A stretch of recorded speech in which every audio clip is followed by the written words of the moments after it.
se manifiesta de muchas formas, de muchas maneras. Y vamos a leer 4 porciones diferentes para saber de lo que estamos hablando. ¿Les parece? Romanos capítulo 12. En Romanos capítulo 12 aparece una pequeña lista de dones. Y los dones tienen que ver con el Espíritu Santo. Romanos capítulo 12, por favor.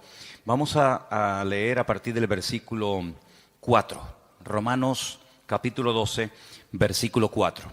Y dice así la palabra. Porque de la manera que en un cuerpo tenemos muchos miembros, pero no todos los miembros tienen la misma función. Más claro agua, ¿verdad? Así nosotros, siendo muchos, somos un cuerpo en Cristo y todos miembros los unos de los otros. De manera que teniendo diferentes, plural, dones, diferentes dones, según la gracia que nos es dada, y ahora usted vaya contando, cuente los dones que ahí se mencionan. Dice, si el de profecía, úsese conforme a la medida de la fe, o si de servicio, en servir, el que enseña en la enseñanza, el que exhorta en la exhortación, el que reparte con liberalidad, el que preside con solicitud, el que hace misericordia con alegría. ¿Cuántos han contado? ¿Sí? A mí me salen 7, pero no sé dónde. A lo mejor la versión tuya es diferente, ¿no? Profecía, servicio, enseñanza, exhortación, presidir y hacer misericordia. 7 dones. 7 dones que tienen que ver con lo que el Espíritu Santo quiere hacer a través del creyente. Dejamos bien claro que los dones del Espíritu Santo no son para la gente de la calle, no son para la gente del mundo. Los dones del Espíritu son las herramientas, permítanme utilizar esa palabra, que el Señor le ha dado a sus hijos. Y en el cuerpo de Cristo, que es la iglesia, es donde se tienen que manifestar y donde se tienen que utilizar esos dones. ¿Cuántas veces has oído decir que todo creyente tiene un don? Todos los creyentes tienen como mínimo uno. Hay creyentes que tienen lógicamente más, pero como mínimo todos los creyentes, todas las personas que han nacido de nuevo, tienen uno. ¿Sabes cuál es? ¿Sabes cuál es tu don? Algunos dirán, no, pues mal hecho. Porque si no, entonces, ¿a qué te dedicas? En el Señor, ¿a qué te dedicas? Tú te tienes que dedicar a ser usado en el don que Dios te ha dado. Esa es la aportación que tú tienes que dar a la congregación, a los hermanos en Cristo. Por lo tanto, si no sabes cuál es tu don, nos estás, entre comillas, perjudicando, ¿no? A todos. Porque lo que usted tiene que aportar no lo está aportando. Si sabes cuál es tu don, pero no lo estás utilizando, pues también estás obrando mal. Porque saber cuál es el don que Dios me ha dado y no usarlo es, como dice la palabra, aquel que se le dio un talento y lo ocultó porque tenía miedo de terminar perdiéndolo. Entonces, la obligación de todo creyente es saber cuáles son sus dones, o al menos cuál es su don. Y una vez que sepas cuál es el don que Dios te ha dado, porque los dones son para utilizarlos para el beneficio y para el crecimiento y el desarrollo del cuerpo de Cristo, pues gloria a Dios, no tienes que romperte la cabeza tratando de imitar a otras personas, tratando de imitar a otras gentes, sino que tú tienes que simplemente desarrollar y poner a servicio el don que el Señor te ha dado. Y ahí tienes 7. No sé si alguno de los que hemos leído tú dices, bueno, pues yo creo que puedo tener el don de misericordia, o el don de servicio, o el don, como dice aquí, de exhortación, o cualquiera que sea. Ahí hay una pequeña lista de 7 dones. Si estos fueran pocos, y si dices, bueno, yo con estos dones no me siento identificado, hay otra lista. ¿Vale? Son las 2 únicas listas que hay en el Nuevo Testamento de dones, de regalos, de herramientas que Dios le da a los creyentes para que lógicamente los usen. Dice que cada uno ministre según el don que ha recibido de parte del Señor. La otra lista es muy fácil de aprender, porque también está en otro capítulo 12, pero en esta ocasión en Primera de Corintios. Entonces, la primera lista está en Romanos 12, donde hay 7 dones que ahí se nombran, y la segunda lista está en el capítulo 12 de Primera de Corintios. Y vamos a leerlos, si les parece. Vamos a leer a partir del versículo 4. Primera de Corintios 12, 4. Ahora bien, hay diversidad de dones, pero dice aquí, el Espíritu es el mismo. Hay diversidad de ministerios, eso es otra cosa. Ahora también hablaremos de eso. Pero el Señor es el mismo. Y hay diversidad de operaciones, pero Dios es el que hace todas las cosas en todos, es el mismo. Vamos a contarlos, porque ahora hay una lista muy interesante. Pero a cada uno es dada la manifestación del Espíritu para provecho. Eso siempre así, para provecho. Porque a este es dada por el Espíritu palabra de sabiduría. Eso es un don. Palabra de sabiduría. A otro, palabra de ciencia o conocimiento, como también se le conoce, según el mismo Espíritu. A otro, fe por el mismo Espíritu. A otro, dones, plural, es el único don, uno de los pocos dones que aparece en plural, dones de sanidades por el mismo Espíritu. A otro, el hacer milagros. A otro, profecía. Este se repite. ¿Se acuerdan? Hemos leído profecía en Romanos 12. Aquí se vuelve a repetir. A otro, discernimiento de espíritus. A otro, diversos géneros de lenguas. Y a otro, interpretación de lenguas. ¿Cuántos hay? Aquí hay 9. Pero bueno, digamos que se repite uno que aparece en Romanos 12, pero son 9. Estos 9 dones los añadimos a los otros que se mencionaron en Romanos capítulo 12 y tenemos una lista bastante interesante de dones en los cuales todos y cada uno de los creyentes pueden ser utilizados en cualquier momento. Ahora, hay creyentes que han sido utilizados de una forma no regular, sino de una forma, digamos, una vez y ya está, en uno de estos dones o de los que hemos leído en Romanos 12. Pero eso es una cosa, y otra cosa es que frecuentemente, asiduamente, como algo ya normal en tu vida, haya uno o varios dones que se manifiestan en tu vida. En el Antiguo Testamento, por supuesto que el Espíritu de Dios también operaba, es decir, el Espíritu Santo no estaba muerto y entró en acción en el Nuevo Testamento, ni mucho menos.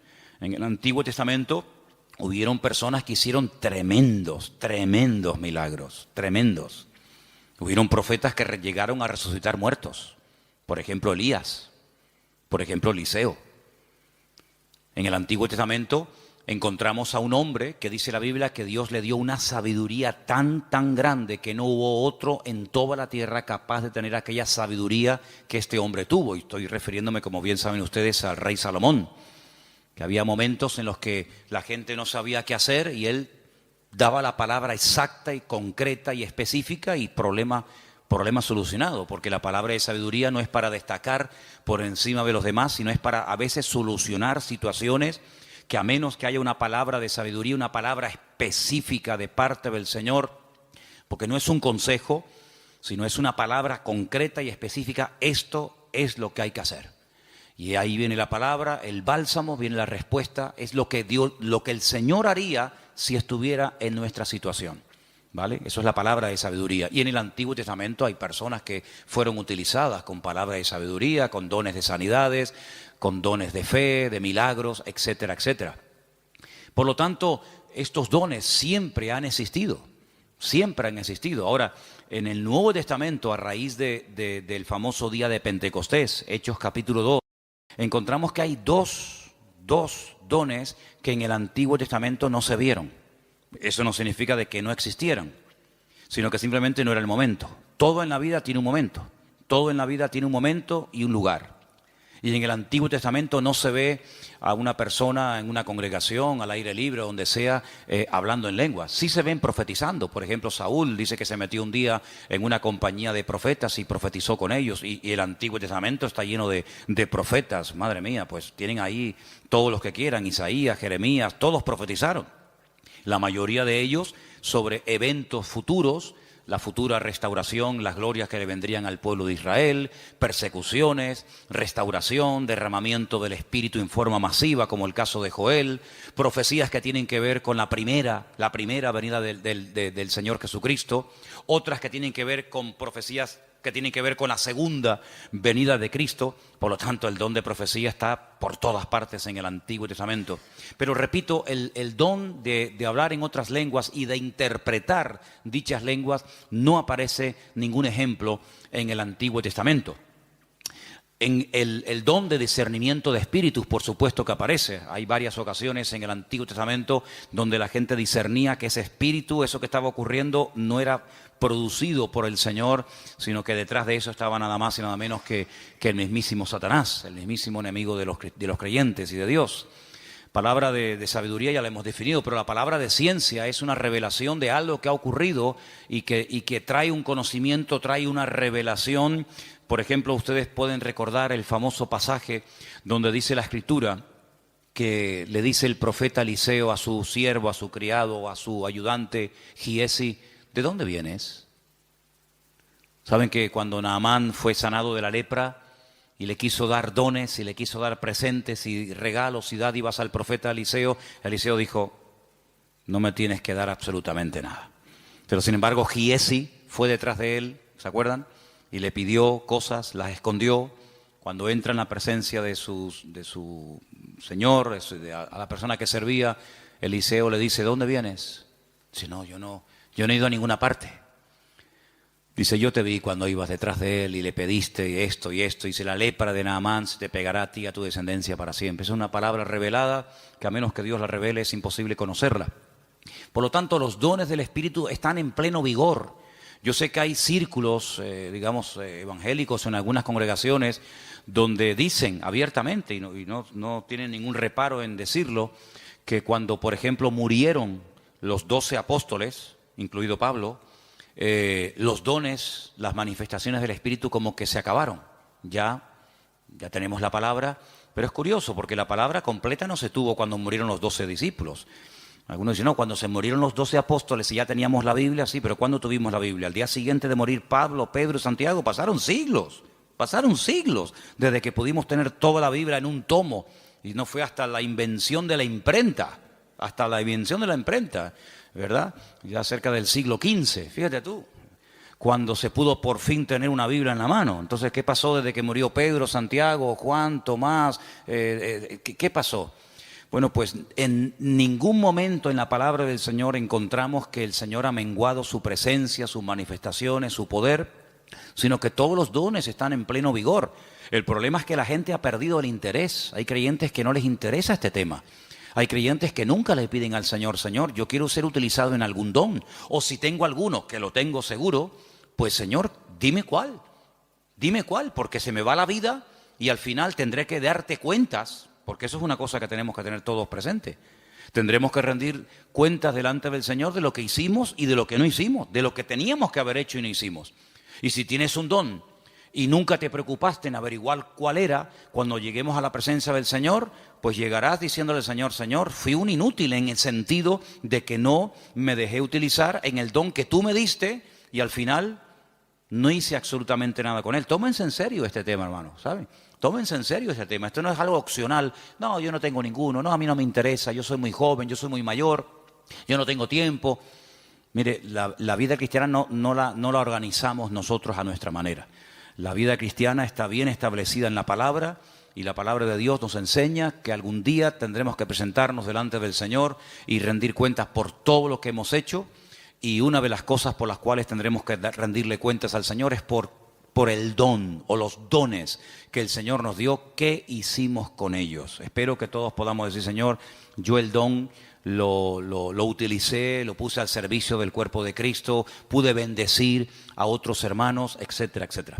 Así que quédense con estos dos capítulos, Romanos 12 Y el otro era 1 Corintios 12.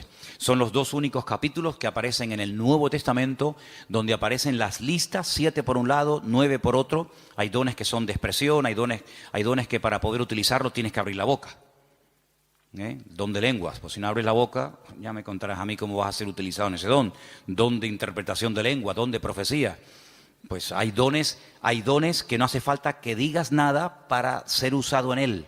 Hay dones que no tienes que decir nada, pero hay otros dones que sí tienen que utilizarse, las palabras, ¿verdad?, para poder ser utilizado y para poder fluir en ese don.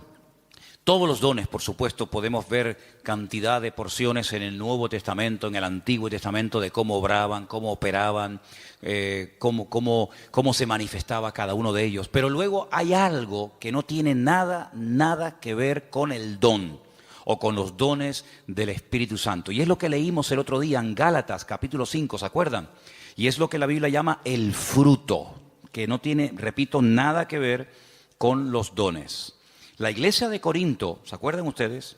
La iglesia de Corinto tenía todos los dones. Primera de Corintios, capítulo 1, dice, nada os falta en ningún don.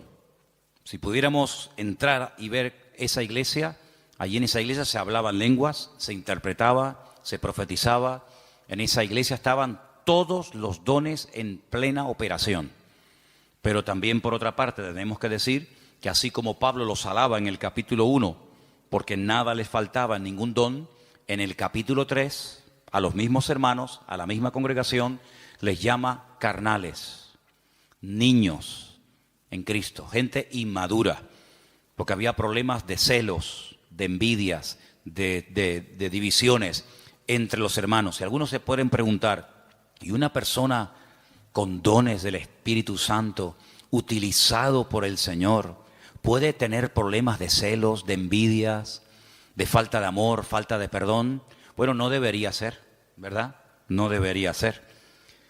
Pero el don es perfecto. Lo que no es perfecto es el instrumento que utiliza el Señor para que el don fluya. ¿Se da cuenta? Entonces, el martillo es perfecto. El martillo está diseñado de tal manera que clava todo lo que... Ahora, si algún día te pegas un martillazo en la mano, no te enfades con el martillo. El problema fue que apuntaste mal. Entonces el problema no está en el martillo. El problema está en una mala utilización del martillo. Apuntaste en una dirección y te salió en otra. Entonces puede ser que una persona sea utilizada en un momento determinado por el Señor en un área y a continuación tener una manifestación nada correcta por parte de su carácter y echar a perder la bendición de Dios en su vida. Y voy a poner algunos ejemplos muy fáciles de entender. ¿Ustedes se acuerdan cuando Moisés, quién no conoce a Moisés? Moisés se va a lo alto del monte Sinaí en una primera ocasión y se pega 40 días en ayuno y en oración delante de la presencia del Señor. ¿Se acuerdan, sí o no? Allí recibe las tablas de los 10 mandamientos, la ley, y el hombre viene con la cara brillándole de haber estado 40 días en ayuno y en oración, en plena comunión con el Señor. El hombre viene empapado, el hombre viene lleno del Señor.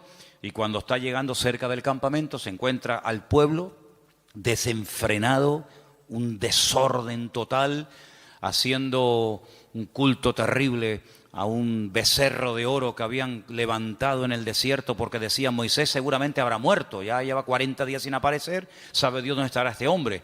Y cuando Moisés ve aquello dice que coge las tablas de los 10 mandamientos y ¿qué pasó? Dice que las tiró al suelo, las rompió, se enfadó de una forma tremenda.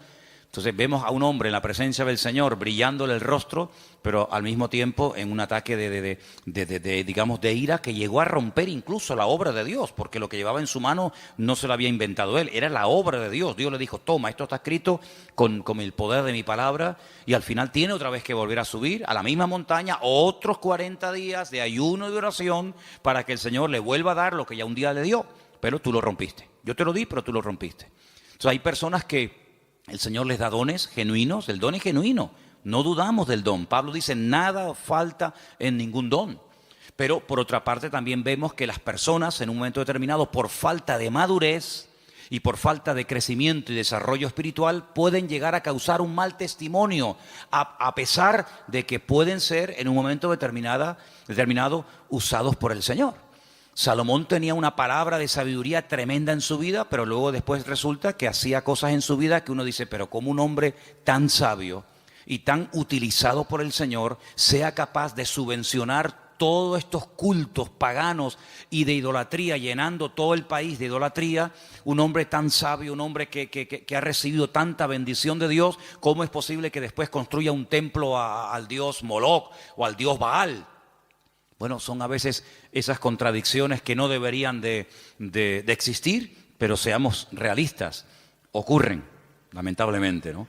Y lo que ocurre es que hay algo que vamos a leer ahora en Gálatas capítulo 5, que es el fruto, que es lo que le da equilibrio, lo que le da balance al don. Una persona con muchos dones, pero con falta de madurez, es un peligro, es una bomba. Una persona que puede ser utilizada por Dios en un momento determinado, como Pedro, pero al mismo tiempo puede ser utilizado por el mismo diablo. El Señor le dijo a Pedro, Pedro, bienaventurado eres, hijo de Simón, hijo de Jonás, porque esto que acabas de decir es una revelación que mi Padre te ha dado. Tú eres el Hijo del Dios viviente. Y al rato le dice, no vayas a la cruz. Y el Señor le dice, apártate de mí, Satanás. Por un lado, el Señor lo usa, por otro lado también el diablo, ¿no? Entonces en Gálatas capítulo 5, versículos del 16 en adelante leemos, versículos muy conocidos. Digo pues, andad en el Espíritu y no satisfagáis los deseos de la carne. Porque el deseo de la carne es contra el Espíritu y el del Espíritu es contra la carne. Y estos se oponen entre sí para que no hagáis lo que quisierais. Pero si sois guiados por el Espíritu, no estáis bajo la ley.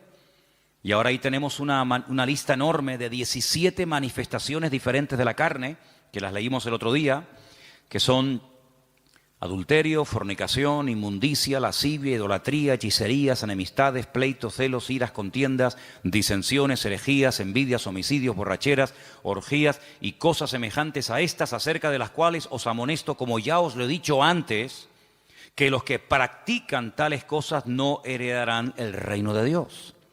Pero en contraposición con esto dice, más el fruto del Espíritu es, y ahora hay ahí pues características 9 en total, como el amor, el gozo, la paz, la paciencia, la benignidad, la bondad, la fe, la mansedumbre, la templanza. Contra tales cosas no hay ley.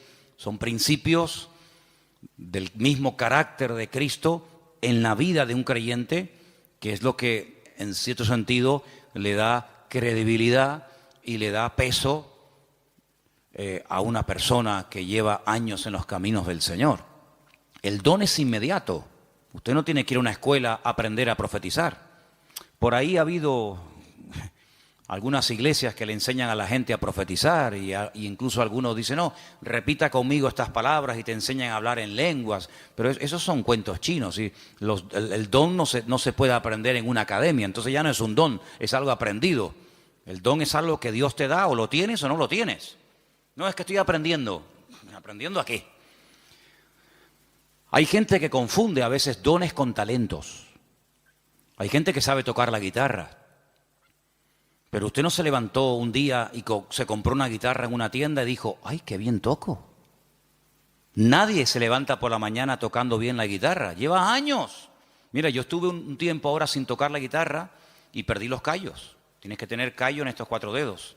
Empecé a tocar otra vez y me dolía tanto, ya no, pero me dolían tanto los dedos porque dejé de tocar. Que si Isma lleva la alabanza, que si Matías está aquí, yo digo, ya dejo de tocar. Y volví otra vez a cogerla y me dolía una barbaridad hasta que sale el callo. Y si quieres aprender notas, si quieres aprender a cambiar de una a otra, si quieres tener velocidad, etcétera, etcétera. Pero eso no es un don, eso hay que aprenderlo. Para eso tienes que estudiar y practicar y preguntar y ver y esto. Pero los dones no se aprenden, no se estudian. Quiero tener el don de sabiduría. Voy a ir a una escuela para que me den 8 horas intensivas de sabiduría. Entonces, cuando salga, graduado en palabra de sabiduría. No existe eso.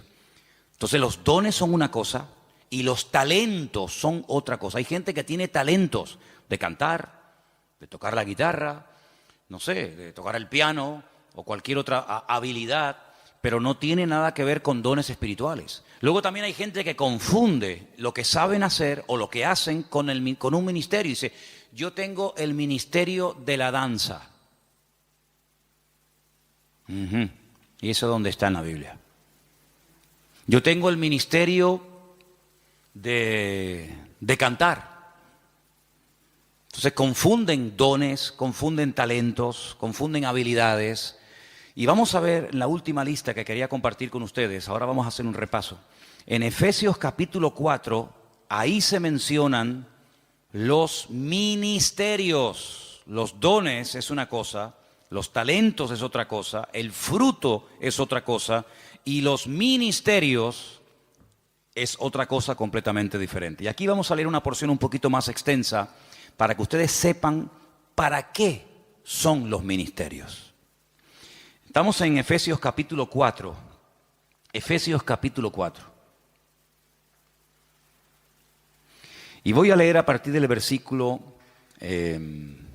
11. Efesios 4, versículo 11. ¿Lo tienen, hermanos? Y él mismo constituyó a unos apóstoles, a otros profetas, a otros evangelistas, a otros pastores y maestros. ¿Cuántos hay? ¿Cuántos ministerios? Cuéntelos. Los mismos dedos que tiene en su mano.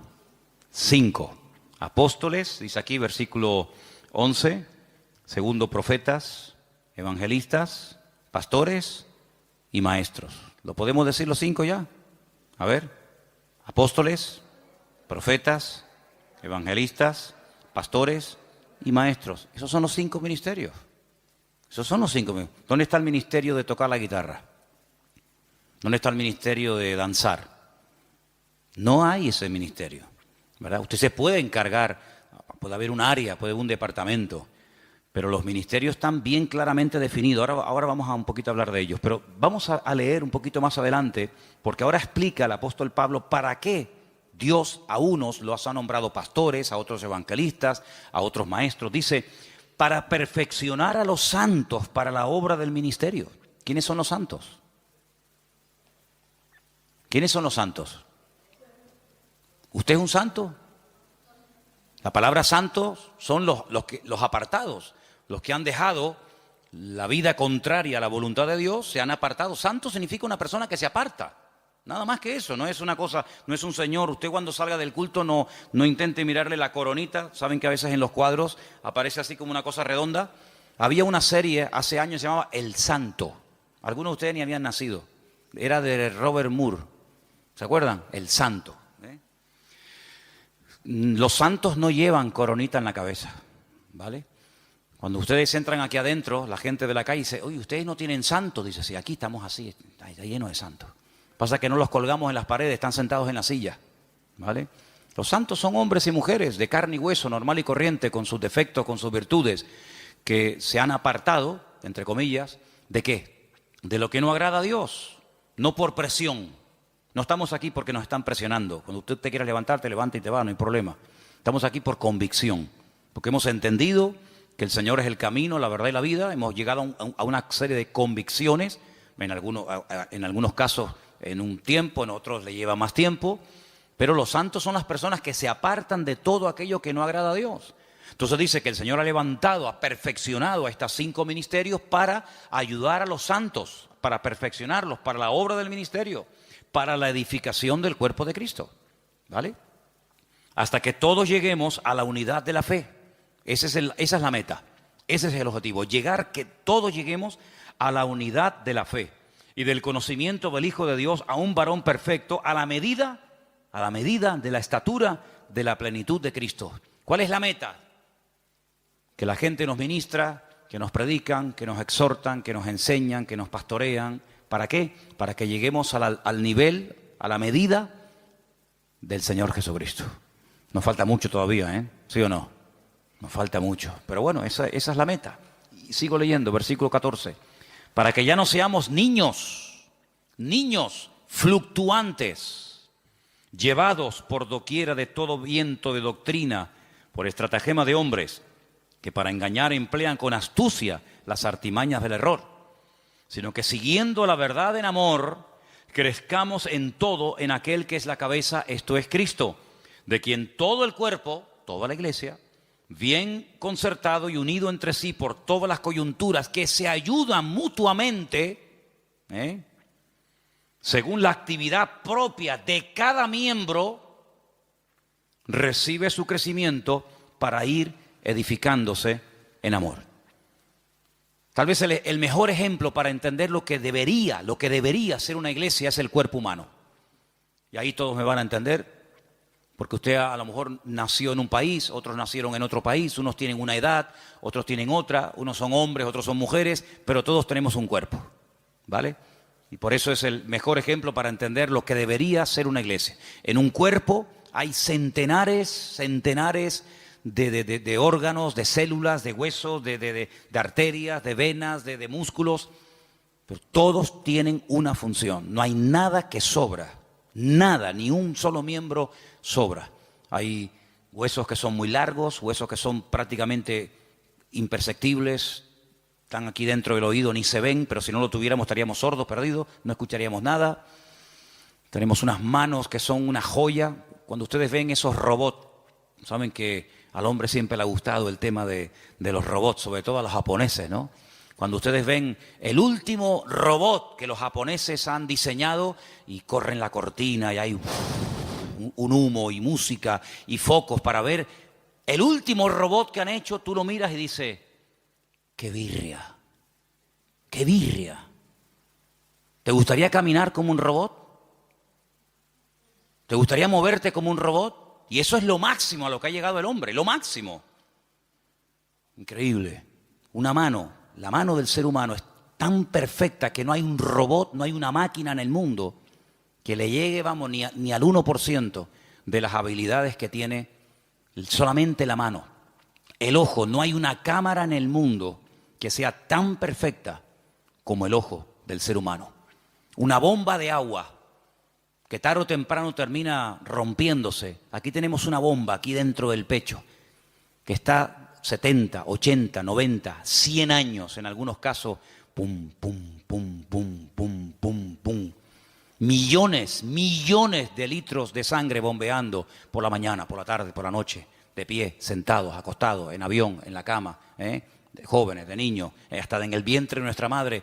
Es una cosa increíble. Los filtros que tenemos en el cuerpo, los que tenemos coche, de vez en cuando tenemos que cambiar el filtro de aceite, ¿sí o no? El filtro del aire, hace poco le cambié al coche mío el filtro del aire y yo digo, pero señor, si yo le suelo cambiar muy a menudo los filtros, estaba negro. ¿Cuándo fue la última vez que te cambiaron los filtros? Tenemos los riñones. Ay, amigo, eso es una maravilla, los filtros que tenemos. La polución que tragamos todos los días y no decimos, mira, cámbiame los riñones, ponme dos nuevos, el hígado, ponme uno nuevo de vez en cuando. Es algo increíble, una perfección alucinante, hermano, increíble. Bueno, pues eso es lo que el apóstol Pablo dice, mira, así como nuestro cuerpo, todos los miembros se ayudan el uno al otro. Dice, si todo el cuerpo fuera ojo, ¿cómo caminaríamos? ¿Cómo cogeríamos las cosas? ¿Te imaginas un ojo así? Un ojo gigante. ¿Cómo hacemos? No podríamos oír a nadie, pero si fuéramos solamente una oreja, ¿te imaginas una oreja así? O que fuéramos solamente lengua, una lengua ahí de 1,80. Sería terrible. Pero Dios ha puesto todo en el cuerpo humano con una perfección increíble, hermano. El apóstol Pablo dice, así deberían ser los creyentes en las iglesias. Ay, si el corazón no quiere trabajar, nos morimos, un infarto. Si el cuerpo dice, bueno, no voy a caminar más, inválidos. Y en una iglesia, hermanos, cuando alguien se pega años sentado en una silla y no aporta nada, no es lo mismo que si tuviéramos un brazo que no se quiere mover, está ahí caído, paralítico. ¿Saben que hubo una época en la historia? Parece mentira, el hombre a veces ha inventado cosas tan extrañas. Ha habido momentos en la historia en la que ha habido hombres que han querido vivir de una forma santa, sin pecar, sin contaminarse en el mundo. Y hay casos de personas que se pegaron 20 años en lo alto de una columna, allá arriba, porque no quería tener contacto con el mundo.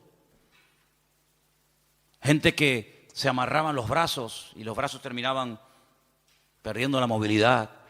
¿Qué te parece? Pero ¿cuántas veces en las iglesias encontramos que hay gente que son personas que no aportan? Son grandes orejas, son orejas enormes.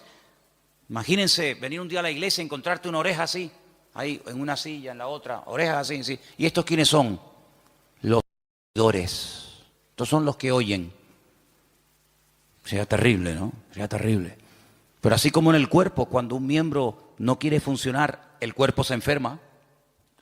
Así de claro, y hay que operarlo, hay que meterlo en el quirófano.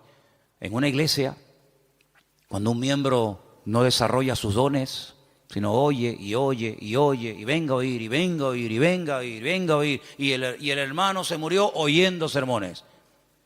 Ahí enterramos al hermano, a la hermana Doña Oreja, la Doña Oreja.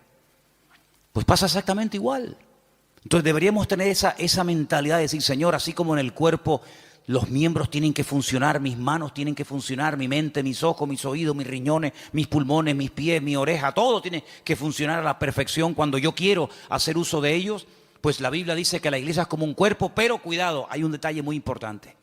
Dice que la iglesia es un cuerpo, pero la cabeza del cuerpo es Cristo. ¿Cuántos dicen amén? ¿Y por qué dice la cabeza?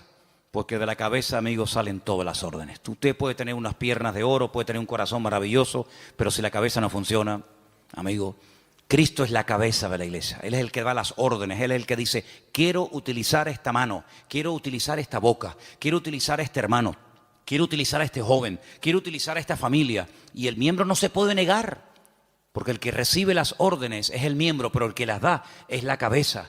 ¿Y cuántas veces nosotros con nuestra actitud le decimos al Señor, no, yo no? Es como si yo le diga a mis manos, coge la Biblia y lee, y la mano dice, no quiero trabajar.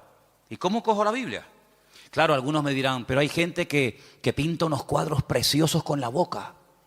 Sí, pero eso no es lo normal. La excepción no confirma la regla.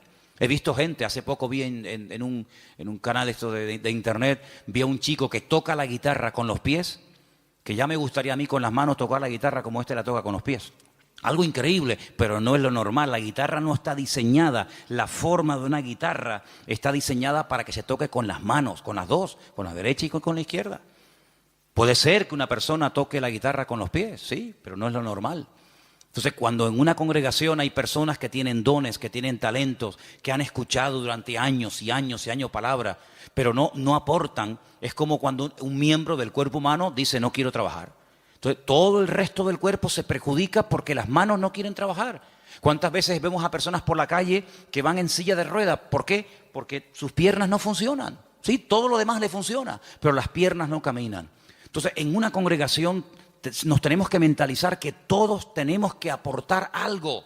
Todos tenemos algo que aportar. Y cuando tú te niegas por tu carácter, por tu timidez, por tus complejos, por lo que sea, te niegas a aportar, te niegas a involucrarte, te niegas a colaborar, estás perjudicándonos a todos. Es como si yo esta tarde dijera, no voy a predicar. Y me subo aquí a la plataforma y ustedes dicen, ¿y qué le pasa hoy a Manolo? ¿No? Que dice que no va a predicar. ¿Y entonces? Armandito dice que no quiere tocar la guitarra. El padre que está allí en el ordenador dice que hoy no va a grabar. Perdón, la batería. Veo que de oído estáis muy bien. ¿Qué te parece, amigo? Entonces, si hiciéramos un día un experimento y dijéramos, bueno, Armando, padre, lo vamos a poner en la batería. Y al hijo lo vamos a poner en la guitarra. Y a Ima la vamos a poner que toca el bajo. Y al otro lo vamos a poner que... No funciona. Porque tenemos que ser un equipo. Y para que todo funcione, cada uno tiene que estar en su sitio. ¿Quién es el que nos pone en el sitio? Bueno, por supuesto el Señor. Siempre las respuestas nuestras a veces son muy espirituales. El Señor es mi pastor, nada me faltará. Ya, pero tu pastor terrenal, ¿quién es? ¿Tu iglesia cuál es? No, yo pertenezco a la iglesia universal del Señor. Ya, me parece muy bien, hermana, pero su iglesia en la tierra, ¿cuál es? ¿Verdad? ¿Quién le pone en el sitio? No, el Señor me pone. Ya, el Señor le pone, pero ¿a través de quién le pone? Cuando las ovejas se levantan por la mañana y tienen hambre, ¿cuál de todas las ovejas decide a dónde se tiene que ir el rebaño a buscar pasto? ¿Cuál? ¿La más vieja? ¿La más joven? ¿La más lista? ¿La más guapa? ¿La más gordita? Ninguna. Porque esa no es una responsabilidad del rebaño. Esa es una responsabilidad del pastor. Y el pastor sabrá si tiene que ir al norte, al sur, abajo, arriba. Para eso están los pastores.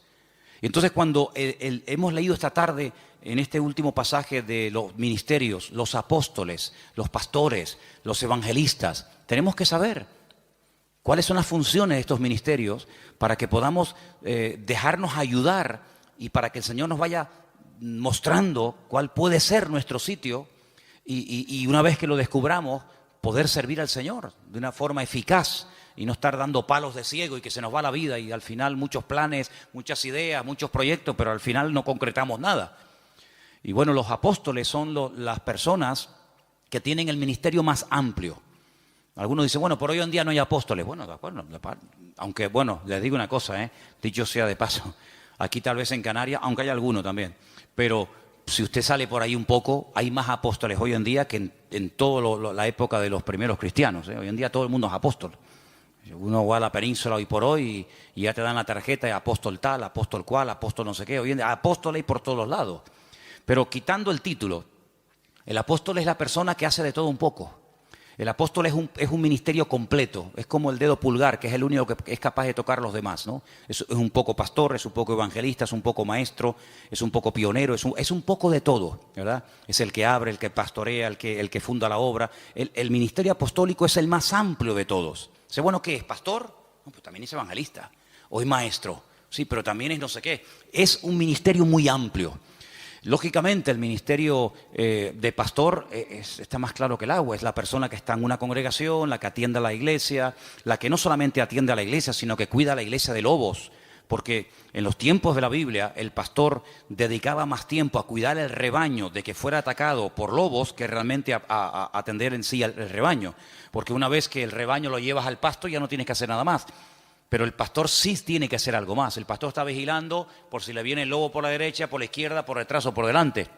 Ya llevó al rebaño a lugares de delicados pastos. Ya la oveja no tiene que pensar en nada más, pero el pastor tiene que estar oteando el horizonte por si acaso viene algún peligro.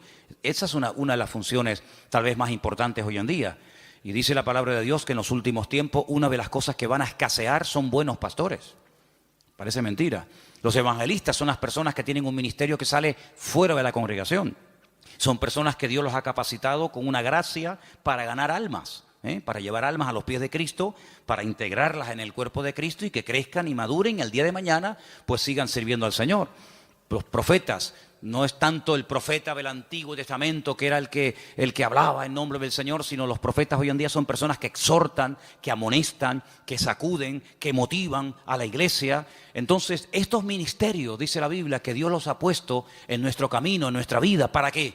Para perfeccionarnos. Y hermano, cuando usted, por ejemplo, no se tiene un problema con el corazón, usted no va al dentista, usted va al cardiólogo. Hermana, cuando usted quiere revisarse, usted tiene que ir a un ginecólogo, usted no tiene que ir a un neurólogo o a cualquier otro. Sí, los especialistas en la medicina son los que se encargan específicamente de las distintas áreas de nuestro cuerpo, ¿verdad? A veces hay médicos que dicen, mire, perdone, esto se escapa de mis manos, usted tiene que ir a fulanito de tal, y ellos mismos te remiten al especialista. En la iglesia, en el cuerpo de Cristo pasa exactamente lo mismo. El Señor va a poner en tu camino, espero que los reconozcas y que los valores, el Señor va a poner en tu camino a personas que en un momento determinado te van a sacudir. Pero claro, tú no vas a estar toda la vida que te estén sacudiendo, pero habrá otros momentos en tu vida en los que el Señor te va a guiar por un camino o te va a guiar por otro. Lo importante es que las ovejas se dejen pastorear. Lo importante es que la gente quiera aprender. Cada vez que hemos tenido la oportunidad de trabajar con algún grupo, nos pasó con los hermanos del Puerto de la Cruz, cuando estábamos comenzando a trabajar con los hermanos que en su día vinieron aquí a pedir ayuda, yo lo primero que les pregunté fue, ¿ustedes van en serio? Porque yo no quiero perder el tiempo.